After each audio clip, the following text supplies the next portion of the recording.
Olá, seja bem-vindo ao nosso podcast, um Papo de Verdade, aqui o Colégio Pastoral da Igreja Presbiteriana de Brasília. A Igreja Presbiteriana de Brasília fica na Entrequadra Sul, 313-314, aqui em Brasília, na capital federal. Seja muito bem-vindo, é um grande privilégio ter você conosco.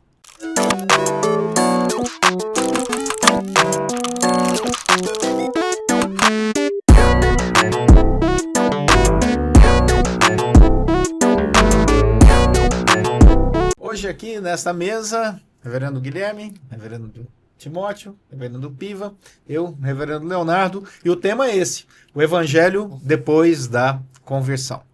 Muito bem, essa é uma questão muito, eu diria, comum no nosso dia a dia, perceber a conversão e a transformação que o Espírito Santo faz na vida das pessoas e não apenas naquele primeiro momento, mas ao longo de toda a caminhada cristã, percebemos que valores, visão, missão de cada indivíduo e depois, obviamente, o foco é transformado pelo Evangelho. A grande questão é que hoje em dia o Evangelho tem sido visto muito como um produto, infelizmente, e ele não é.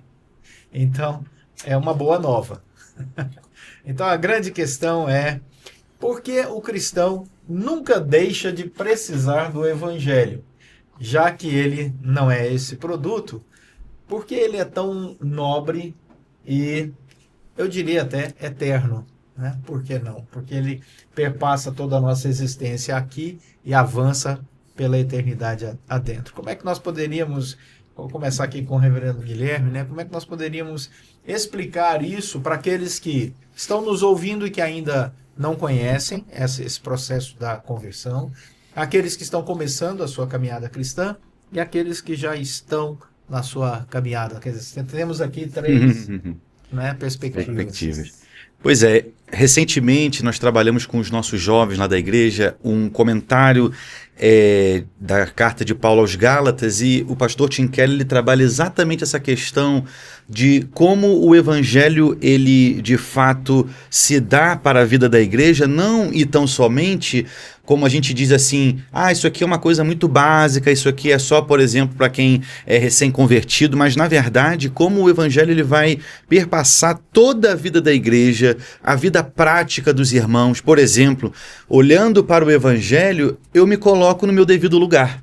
Eu, por exemplo, me percebo olhando para a cruz de Cristo, olhando para o sacrifício do meu Salvador, eu me percebo alguém frágil, alguém dependente, alguém que carece dessa graça, desse amor, desse cuidado, que se dependesse de mim mesmo, eu daria glórias tão somente para o meu próprio coração, para o meu próprio eu.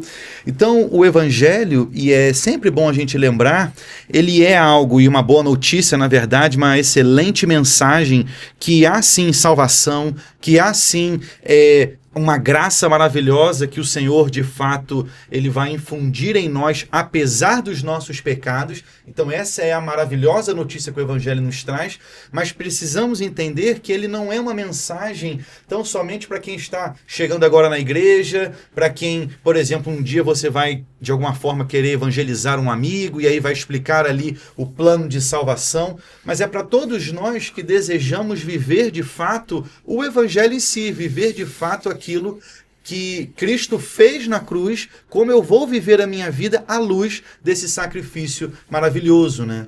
Uma coisa importante é perceber que nós temos aqui basicamente, para que as pessoas possam acompanhar nossa linha de raciocínio, duas vidas. Uma vida sem o Evangelho e uma vida com o Evangelho. Então, quando nós olhamos aquilo que Cristo nos ensina, percebemos que não há um meio termo. O Evangelho, ou você de fato entende, abraça, vive, transforma, né, toda a sua existência, ou ele fica como uma referência distante, ou nem isso. Então, eu brinco sempre que quando nós vamos à cidade de Caldas Novas, com as águas termais, né, eu digo assim, tem gente que acha que o Evangelho é como se você chegasse na beira da piscina e colocasse só os pés lá dentro. Aí alguém que está com a água até o queixo, né, usufruindo daquela água gostosa, diz, é boa essa piscina. E o outro sentado lá de fora, só com os pezinhos lá dentro, diz assim, é uma delícia, muito bom, né? Aquece bem os pés, né? Mas ele não está desfrutando de tudo aquilo que Legal. ele pode usufruir. Então, a grande questão aqui é como nós poderíamos explicar para alguém que o Evangelho ele tem muito mais do que simplesmente uma proposta de transição imediata de vida, porque ele é o fundamento de toda a vida cristã, né?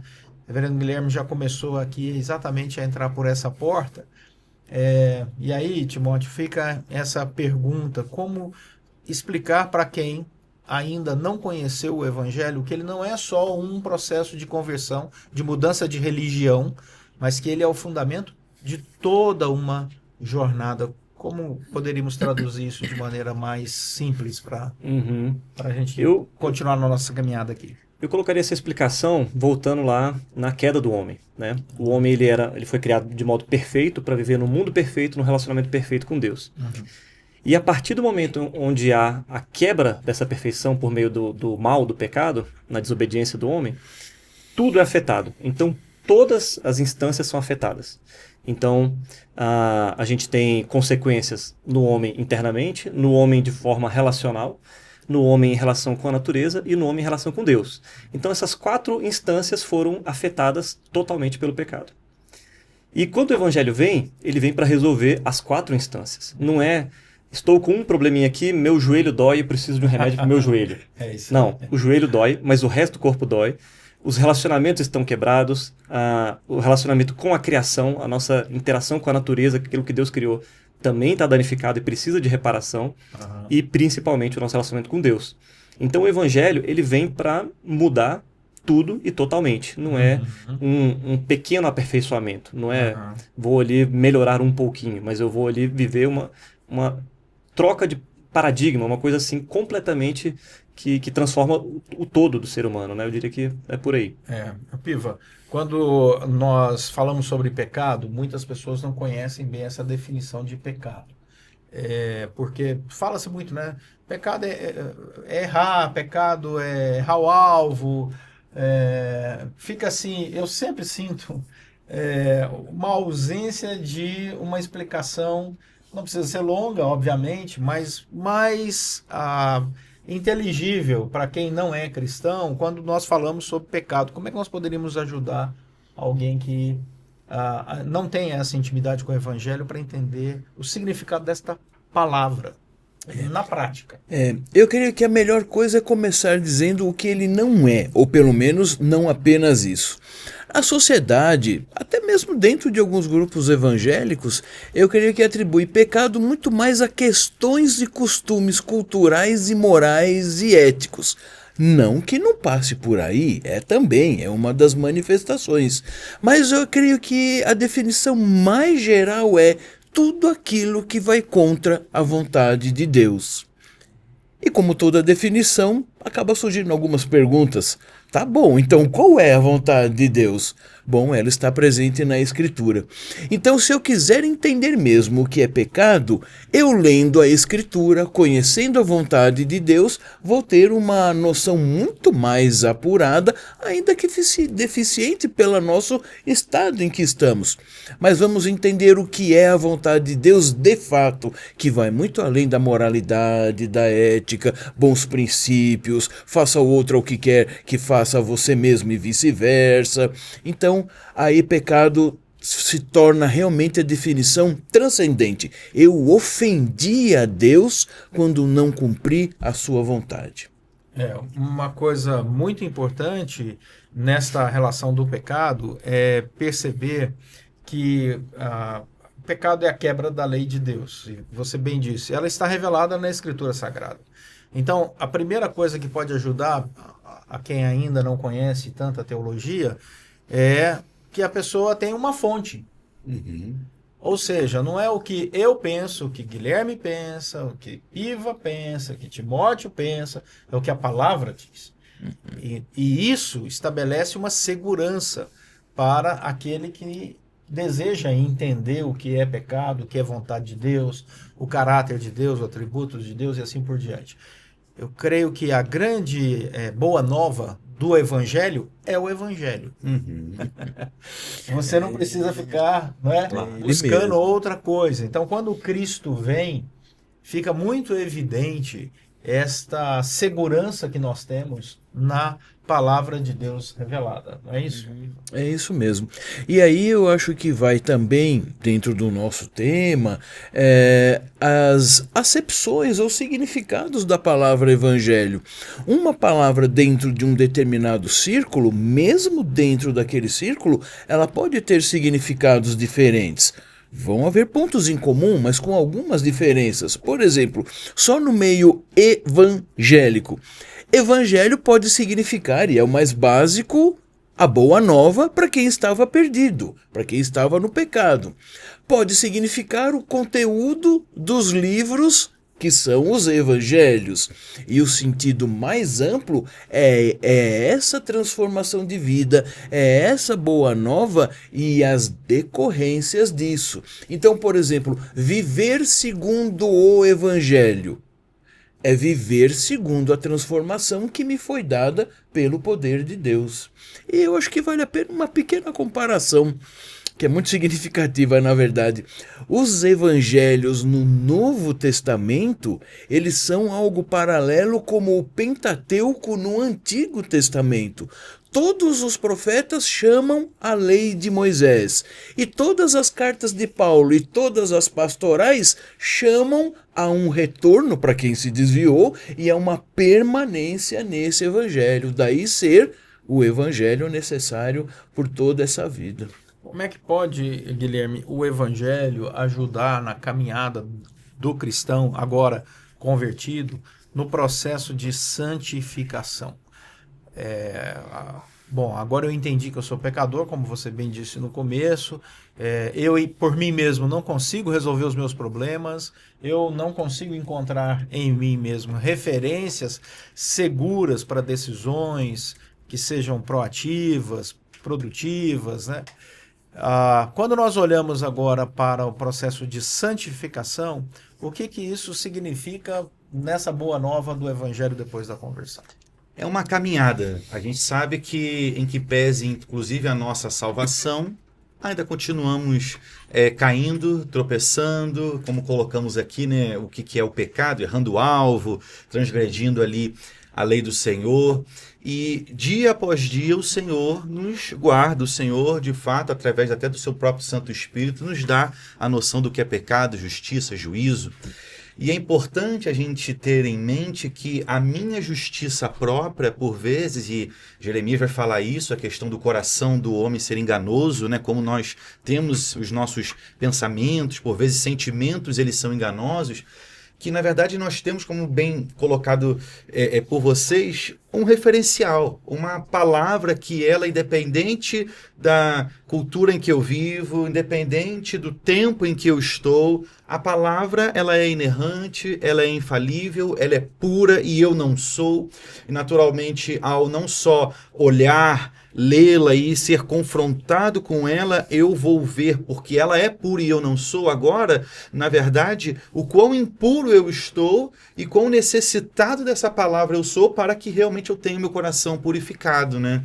Uma coisa boa no processo de santificação, novamente a importância da palavra de Deus em tudo isso, é que a santificação ela é uma proposta clara na Escritura Sagrada, e não o estabelecimento de regras exteriores de uma religiosidade qualquer, para que o indivíduo, cumprindo aquele checklist, né, Exatamente. Ele vai ali cumprindo o E checklist. esses são os fariseus, né? Exatamente. Pelo seu Essa muito foi a fazer. grande crítica de Jesus com os fariseus. Exatamente. Eles criaram uma série de regrinhas religiosas Pronto. e julgavam as pessoas a partir daquelas regrinhas, esqueceram completamente daquilo que a Escritura Sagrada prescrevia. Daí, Timóteo, a segurança da santificação a partir do que o Evangelho determina, descreve e convida, é uma segurança muito grande para cada cristão. Com certeza, com certeza. Em Cristo, nós somos mais que vencedores, né? A vitória, ela é assegurada não apenas no ato da conversão, onde nós saímos da morte para a vida, mas essa vitória na certeza de que a santificação ela vai atingir o seu objetivo, que é de nos santificar, né? Então a gente vive uma vida onde ainda estamos sujeitos a quedas, tropeços, erros. Isso acontece porque ainda há uma influência do mal sobre a nossa vida. Mas a ideia é que a santificação seja um processo onde essa influência do mal vá cada vez diminuindo sobre nós e nós estejamos cada vez mais vivendo de forma crescente e gradual, né, a ação perfeita do Espírito Santo e nós cada vez mais parecidos com Cristo. É uma transição, né? Um processo longo onde vai havendo essa diminuição da velha natureza e o crescimento da nova natureza. E o Evangelho nos garante que a gente vai ser bem-sucedido nisso, né? Então é muito interessante a gente pensar que uma vez que o Evangelho começou a transformação, essa transformação ela vai continuar, porque o nosso Deus ele não faz serviço pela metade. Ele não vai mudar o seu status ali no céu, no livro da vida, e te abandonar na santificação. Não, agora você faz o que você quiser aí, vive. Não, é um processo que começa e vai ter continuidade de forma assegurada pra gente. Isso é maravilhoso. O Evangelho depois da conversão, ele nos traz uma segurança a partir da própria Escritura Sagrada e um equilíbrio muito grande e amplia a nossa visão.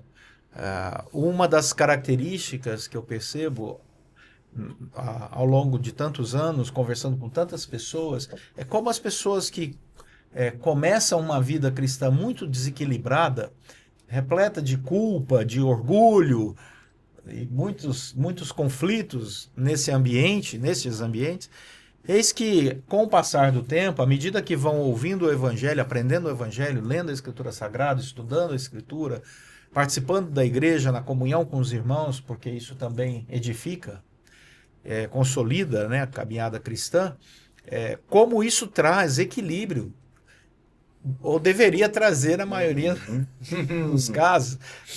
Lembrando o autor de Hebreus, né? Mesmo vocês atendendo, né, e atentando, né, na verdade, tradução, atentando ao tempo decorrido, depois de tanto tempo de caminhada cristã, vocês ainda são crianças, necessitam que alguém volte aos oráculos dos fundamentos da fé cristã e tal. Então tem gente que desde aquela época não amadurece tanto, né? E aí, mas via de regra, o Evangelho faz isso. À medida que a pessoa realmente se envolve, busca, cresce, estuda, relaciona, serve, ela se torna mais equilibrada. O que você acha, Piva, dessa leitura aí da vida cristã? Eu tenho certeza. É isso mesmo. Muitas vezes nós espiritualizamos um pouco as questões bíblicas ou teológicas de uma maneira dissociada da realidade. Enquanto o senhor falava, eu estava pensando exatamente nisso.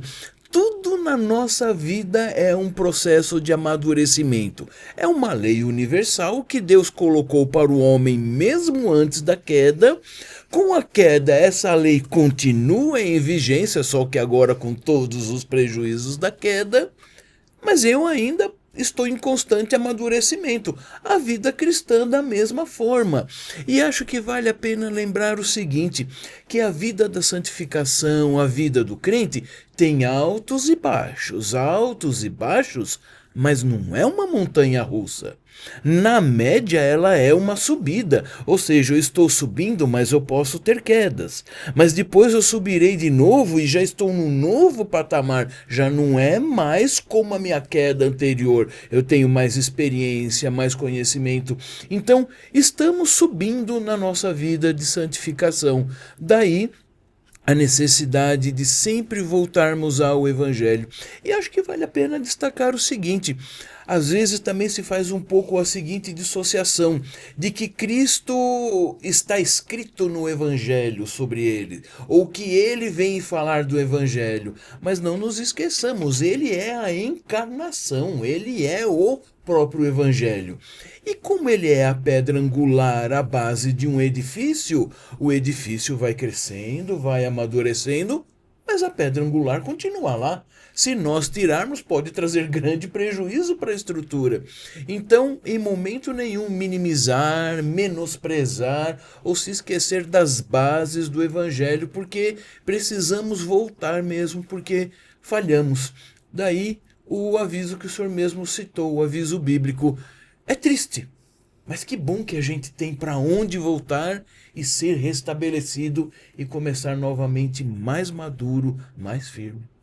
O apóstolo Paulo, quando ele escreve aos Gálatas, ele chama a atenção para o crescimento espiritual pela graça. E aí, reverendo Guilherme, dentro dessa leitura que o apóstolo Paulo faz sobre esse crescimento espiritual pela graça, quais seriam aí as características que aqueles que estão aqui nos acompanhando poderia perceber na sua própria vida, dizendo, eu tenho essas características de crescimento espiritual pela graça, eu tenho experimentado isso.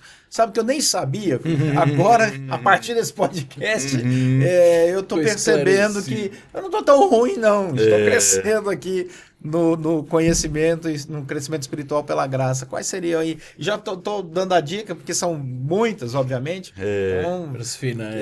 Timóteo, Piva, vamos pensar aqui sobre isso. É importante, queridos, a gente sempre lembrar que as escrituras elas vão, como até abrimos aqui, né, a nossa palavra, falando que, de fato, ela vai me colocar no meu devido lugar. Então a gente tem que ter aquele cuidado de não querer se sobressair, por exemplo, a palavra ao Senhor, como se, e como falamos há pouco, como os fariseus fizeram, não, mas eu vou à igreja, mas eu dou meu dízimo, não, mas eu canto, não, mas eu leio, como se pelos muito fazer nós conseguíssemos então angariar algum tipo de favor do Senhor, quando na verdade, como colocamos aqui, é pela graça. O Senhor, então, ele vem e nos resgata. Agora o meu coração não é mais para mim mesmo, mas para a glória do meu Deus. Com isso, eu devo viver a minha vida unicamente para glorificar ao Senhor. E como eu vivo, então, assim, por exemplo, é quando eu peco, eu vou buscar agora o arrependimento, vou dobrar os meus joelhos, eu vou orar de forma verdadeira e sincera, arrependido daquele pecado que eu cometi, porque eu já entendo que quando eu peco, eu me distancio da comunhão maravilhosa com o Senhor. E aí a gente retorna, como o reverendo Timóteo falou há pouco, ao Éden. Os nossos primeiros pais, eles estavam ali e tinham uma comunhão com Deus, assim como nós aqui falando, conversando. Vem o pecado, agora macula, vai manchar aquela comunhão maravilhosa e eles, entre aspas, se escondem, porque na verdade eles se esconderam até para eles mesmos, porque Deus sabia exatamente já onde eles estavam, mas e aí vem a vergonha, vem a percepção da nudez, tudo isso consequências então do pecado em si. Então agora com Gênesis 3,15, por exemplo, com agora a promessa de que veria aquele que esmagaria a cabeça da serpente sem que ela antes ferisse o seu calcanhar, nós agora temos o religar, e temos o que, na verdade, aquilo que foi perdido, agora em Cristo Jesus nós temos realmente o caminho, a verdade, a vida, tudo aquilo que precisávamos e precisamos para realmente vivermos uma vida plena, maravilhosa, para a única glória e honra do nosso Deus. Então, eu tenho que perceber como eu tenho vivido a minha vida, como meu coração está diante dos desafios, diante das questões do meu dia a dia. Quando eu peco, eu gosto, fico ali e vou cultivando como que pecadinhos de estimação, ou verdadeiramente aquilo me incomoda de tal modo que eu percebo o meu distanciamento com o Senhor, que eu percebo de fato o quão distante eu estou ficando e eu careço, eu preciso de um retorno à comunhão do nosso Deus. Então são sintomas, sinais que a gente precisa sempre ter em alerta, né, na nossa vida cristã. Ótimo. Ótimo. Uma outra percepção desse crescimento pela graça, eu diria que é a paz no coração, né? Nós passamos por problemas, dificuldades, isso não é exclusivo do não crente e do crente, não há distinção, todos passam por isso, mas quando a gente não tem o evangelho na nossa vida, talvez a gente perceba que se eu estou com problemas, eu não tenho paz. Se os problemas vão embora, aí eu sinto paz no meu coração. A gente atribui isso ao contexto. As circunstâncias. As circunstâncias. Mas no Evangelho a gente percebe que a paz não é isso. A paz é algo que é dado de Deus para nós, desce do céu, enche o nosso coração, transborda a nossa vida. Em qualquer circunstância. Em qualquer circunstância. Então, não é o contexto, não são os problemas que estão à volta, as tribulações, que vão me trazer essa paz ou não. Mas é o Senhor que está aqui dentro, independente do que está acontecendo. Isso. Então, se a gente percebe essa paz, então a gente pode ter essa certeza de que a graça de Deus está agindo na nossa vida. É isso aí. Perfeito. Eu acho que vale a pena mencionar dois extremos. Na igreja, pela escritura, no meio evangélico, o que mais se enfatiza, e está correto, é que ninguém deve pensar mais de si mesmo, procurar não ser como os fariseus, eu vou, eu sei, eu consigo, eu já cheguei e tal. Então nós somos sempre levados a uma humildade para não pensarmos isso de nós mesmos. Muito bem, esse é o mais comum. Mas eu creio que há o oposto, aquelas pessoas que mesmo com o sacrifício de Cristo e mesmo conscientes da graça pensam, meu Deus, quem sou eu? Deus deve estar muito triste comigo, acho que ele, nem sei se ele me ama mais tanto, eu já não sei mais nem se eu sou realmente um salvo, eu acho que a vida cristã é assim até o fim, ou seja, uma vida de peso e tristeza sem desfrutar da graça, como o senhor disse, só com o pezinho na piscina ao invés de estar imerso. Então não fiquemos em nenhum dos extremos. O mérito é todo de Cristo. Sim, eu vou pecar muito e feio e horrendamente e vou sofrer as consequências disso. Não na medida porque ainda tenho a misericórdia, mas eu tenho a graça que faz com que tudo comece novo, todo dia, todo amor. Deus me ama quando eu acerto porque Ele me faz acertar. Deus me ama quando eu erro porque eu sou quem erra, mas em Cristo tudo fica certo. Então nem há licença para pecar, nem há licença para tristeza. Eu acho que é muito importante essa alegria, essa certeza para seguir em frente numa vida cristã, com os pesares desse mundo, mas na leveza do Espírito. É isso aí. O Evangelho, ele muda os nossos relacionamentos. E o texto de 2 Pedro, capítulo 1, diz assim: visto como pelo seu divino poder nos têm sido doadas todas as coisas que conduzem à vida e à piedade, pelo conhecimento completo daquele que nos chamou para a sua própria glória e virtude. Então você percebe que à medida que você conhece a Deus, você conhece aquilo que conduz a vida à piedade, pelas quais nos têm sido doadas todas as suas preciosas e muito grandes promessas, para que por elas vos torneis co-participantes da natureza divina, livrando-vos da corrupção das paixões que há no mundo. Por isso mesmo, vós, reunindo toda a vossa diligência, associai com a vossa fé a virtude, com a virtude o conhecimento, com o conhecimento o domínio próprio, com o domínio próprio a perseverança, com a perseverança a piedade, com a piedade a fraternidade, com a fraternidade o amor. E aí você percebe que a lista, ela afunila em direção ao amor, mas ela passa pela fraternidade. É uma beleza associar piedade com fraternidade em amor. E como nós estamos falando sobre esse evangelho depois da conversão, daí, reverendo Guilherme, o evangelho muda os relacionamentos na piedade, na fraternidade e no amor. E por isso que a igreja é tão bom. Com certeza.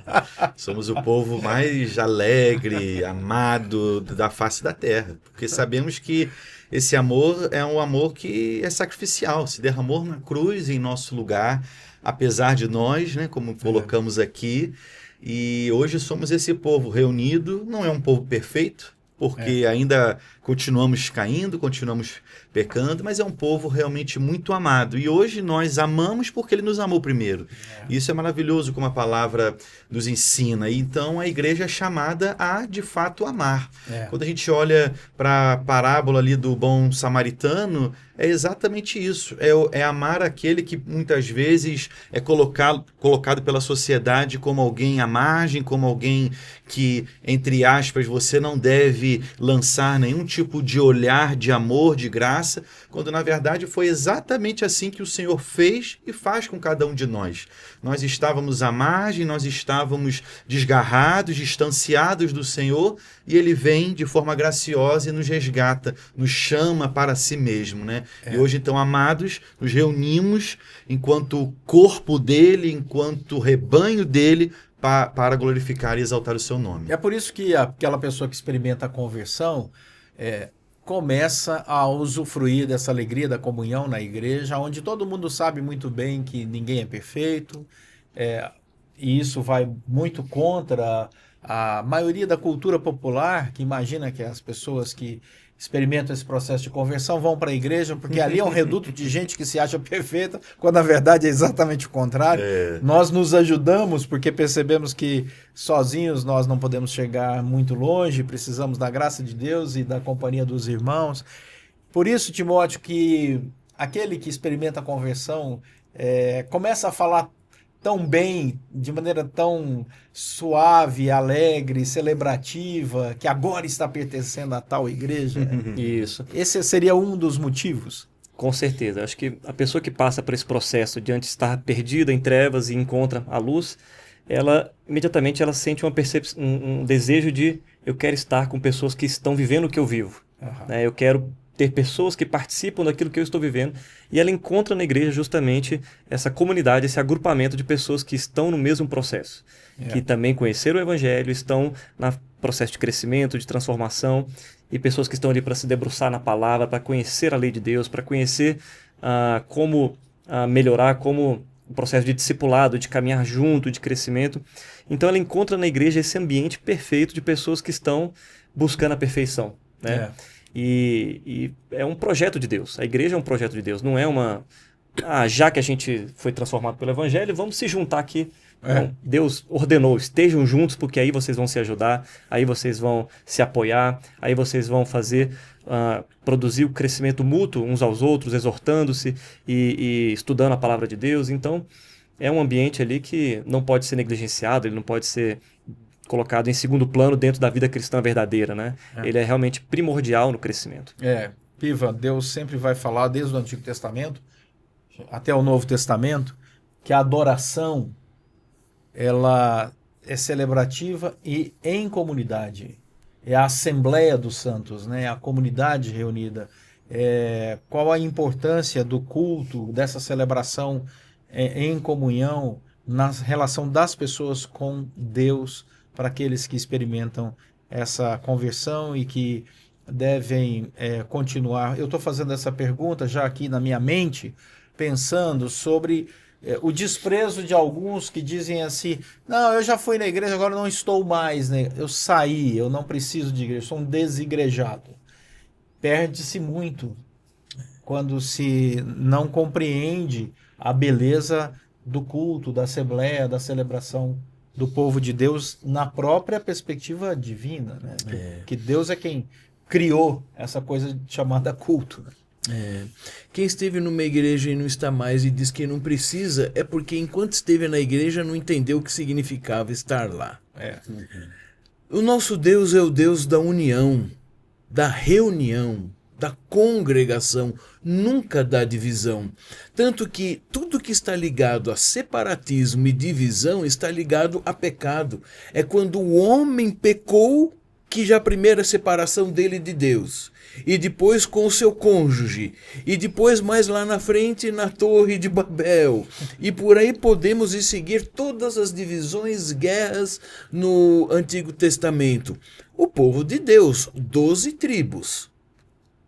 Distintas, mas não separadas, eram um povo. A diversidade que existe na igreja. Novo Testamento, Pentecostes vem unir o que a Torre de Babel separou, mostrando que tudo em Cristo é comunhão, é convivência. Então estar com os irmãos, adorar com os irmãos, em primeiro lugar você tem a bênção de estar obedecendo, que por si só já é bênção da parte de Deus. E pela sua misericórdia você tem a bênção de obedecer e de usufruir dessa obediência. Então lá é o grande laboratório. Você vai ver defeito de todos e você terá todos vendo os seus defeitos. Ou seja, todos estão no mesmo barco. E temos a segunda metade da coisa. Todos ajudando a todos nas suas imperfeições, com as suas imperfeições, e é esse chamado, é essa congregação que aponta para já a adoração, é assim que é uma adoração correta, perfeita, e é assim que será no céu. Nós não estaremos nos condomínios celestiais, cada um no seu cubículo, com cercas. Nós seremos o povo reunido mais do que nunca. Então aqui é um vislumbre ainda do que será mais intenso e perfeitamente no céu. É isso aí, esse foi o nosso Papo de Verdade. Como acabamos de falar aqui desse amor fraternal e da importância da igreja, você é nosso convidado para frequentar, participar, visitar a Igreja Presbiteriana de Brasília, ali na Entre Quadras 313, 314 aqui em Brasília. Que Deus te abençoe e até a próxima.